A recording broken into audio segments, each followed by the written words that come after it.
The most dangerous person in any room isn't the loud one. It's the quiet one watching you eat. I'm going to say something that will change the way you walk through the world for the rest of your life. 93% of violent confrontations are started by the person who stayed calm the longest. Not the guy yelling. Not the guy puffing his chest. The one sitting 3 tables away, sipping his drink, not blinking. And for 30 days, I trained myself to see him before he moved. This is what happened. And by day 30, I promise you, you will never look at a public space the same way again. Day 1 didn't start with a punch. It started with a coffee shop. I was told to sit for exactly 20 minutes and do one thing. Find the most dangerous person in the room without looking at their hands. I thought it was easy. I scanned for the biggest guy. The guy with tattoos. The guy in the hoodie. I was wrong every single time. Because here's what nobody tells you about real violence. The person who wants to hurt you doesn't advertise it. They audition. They watch how you sit, how you react to loud sounds, whether you check your phone when someone walks past. They're not looking for a fight. They're looking for a target. And on day 1, I realized something terrifying. I had been auditioning my whole life without knowing it. By day 3, I started seeing patterns everywhere. There's a specific behavior predators show that normal humans don't. Normal people scan a room once when they enter, then focus on their own business. Predators scan continuously, but they scan slowly. Their eyes move like a camera on a tripod, not like a person who's curious. They also do something called target locking. They look at you for 1 second longer than a normal person would, and then they look away calmly. Not shy, not embarrassed, calm. And that calm is the tell, because a normal person who accidentally makes eye contact feels awkward. A predator feels nothing. That's when I understood. I wasn't looking for aggression. I was looking for the absence of it. But here's where it gets darker. On day 5, my trainer said something that stopped me cold. He said, "You're still watching the wrong person." I told him I'd been tracking 3 different types of body language for a week. He shook his head and said, "The loud, angry guy isn't your problem. He's your distraction. When there's a loud, angry guy in the room, look immediately for the person watching him, not the situation." And that's when I saw it. In every environment where something bad was about to happen, there was always a second observer. Someone who wasn't reacting to the chaos, someone using the noise as cover. The loud guy is the smoke.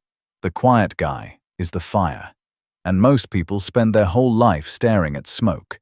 Days 6 through 10 were pure observation drills. No physical training, no striking. Just sitting in public spaces and doing one specific exercise, identifying the 3 exits, the 2 threats, and the 1 person nobody else was watching. It sounds paranoid, it's not. It's called situational awareness, and law enforcement calls it Cooper's color code.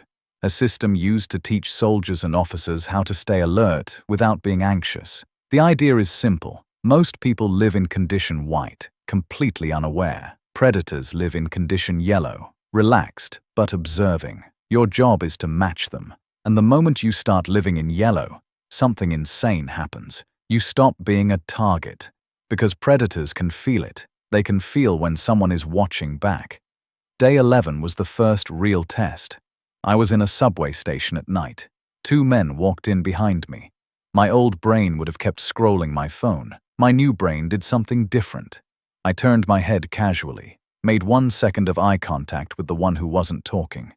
Not aggressive, not scared, just present. And I watched his face change. It wasn't fear, it was calculation. And then he looked away first. That was the moment I understood what my trainer had been teaching me for 2 weeks. The patient predator isn't looking for a fight, he's looking for a shortcut. And the second you signal that you're not a shortcut, that any interaction with you will cost him time, attention, or effort, he doesn't attack, he walks away. Because predators are lazy, that's their weakness, and you don't need to be strong to exploit lazy. But then day 14 broke me. I was doing a stress drill. My trainer had someone approach me unexpectedly on the street to simulate a confrontation. And I froze. Completely. My legs stopped moving. My hands didn't come up. My voice didn't work. All that observation training. All that awareness. And when a real body walked at me with intent, I turned into a statue. That's when my trainer told me the truth about human biology that most self-defense courses skip entirely. When your brain detects a serious threat, it doesn't send you into fight or flight. It sends you into freeze first, every single time. And the reason isn't cowardice, it's evolution. Our ancestors survived by freezing so predators wouldn't see them. But on a modern street, freezing is a death sentence. So for the next 7 days, we didn't train how to fight. We trained how to move. Because movement, any movement, breaks the freeze. The movement protocol is simple, and it's the single most important thing in this entire video. When a threat appears, your first action isn't a punch, it isn't a scream, it's a step. Any step. Sideways, backwards, forward, doesn't matter. Because the moment your body moves, the freeze response breaks and your brain goes back online. My trainer called it buying back your brain. 1 step buys back your legs, 2 steps buys back your hands, 3 steps buys back your voice, and by day 20 I could feel it working.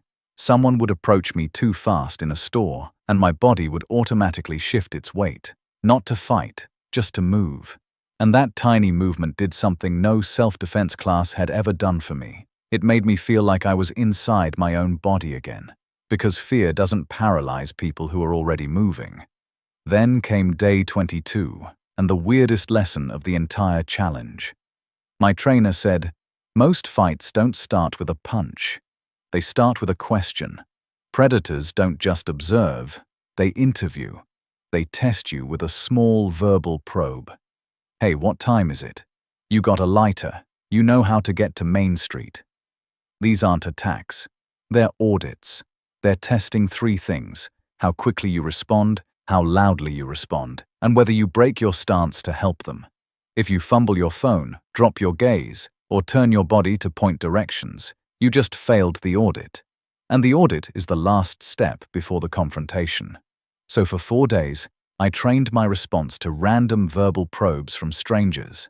I learned to keep my body squared, keep my hands visible, answer short, never turn my back, and most importantly, never apologize for existing, because apologizing is a shortcut, and predators love shortcuts. Day 26 hit me harder than any physical drill. My trainer sat me down and said something I'll never forget. He said, every person you're afraid of is more afraid of getting caught than they are excited about hurting you. That's the entire game. Predators don't want a fight. They want a guaranteed win. The second the outcome becomes uncertain, the second there are witnesses, cameras, resistance, unpredictability, they abort. Which means your job isn't to become a fighter. Your job is to become uncertain. Move unpredictably. Look at their face and remember it. Ask them a question back. Take a photo. Call someone on speaker. Anything that raises the cost of the interaction. Because a predator working out the math will always choose to walk away when the numbers stop making sense. Day 29 was the final field test. My trainer had someone follow me for 6 blocks in a controlled scenario. I didn't know exactly when it would happen, and when I felt it, the specific weight of eyes on my back, my body did everything on its own.